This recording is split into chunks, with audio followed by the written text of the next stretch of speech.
Hi there, my name's Sarah, and if you've been following me for a while, you'll know I really love monsters.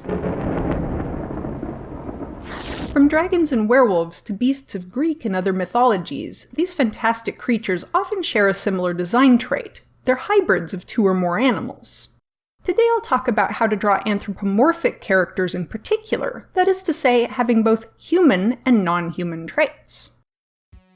This won't be a step-by-step drawing guide, but more about my thought process behind the hybrid creatures I love to create. Future Sarah here. I started this tutorial before CSP version 3.0 came out, so I will be talking more about the new features soon. I just wanted to get an art tutorial out since I hadn't done one for a while. Enjoy the video! So, how do you combine human and animal features? First, you've got to decide how you want to combine them. Entirely human with a few added features? A hybrid creature with a mix of both? Or the features separated to parts of the body? Cartoonish and expressive like a furry character? Or more realistic? Let's start with a common trope, adding cat ears to an otherwise human character. Here's a human head, and here's a house cat. Their ears are attached in very different places, so you've got a few choices here. You can place them in the same spot as a human's ears normally are, which gives them a rather elfy appearance. Adding them at the top of the head looks more cat-like, but can look a little strange with human anatomy. You see this a lot in anime, often disguised with cute hairstyles. You can also go pretty much anywhere in between. Next up, tails. If you look at the skeleton of various animals, you'll notice that the bones of the tail are a continuation of the spine. Sadly, we don't have tails. But we do have a tailbone, called the coccyx. The human spine starts to bend outward at the base right at our tailbone, which gives us a good place to attach a tail to a character.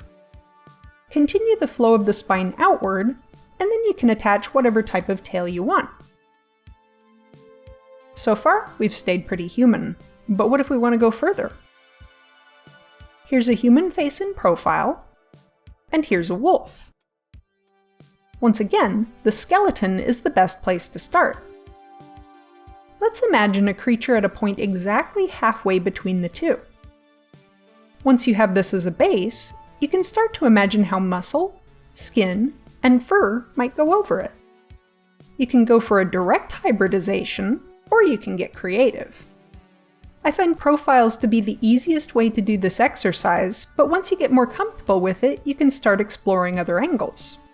This type of creature makes a great halfway point in a transformation sequence, or a really cool monster unto themselves.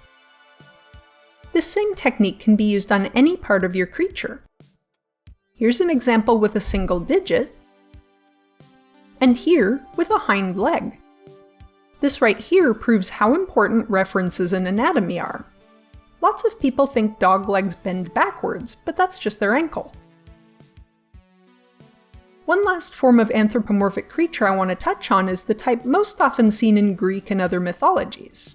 Entirely human sections of the body attached to entirely beast parts.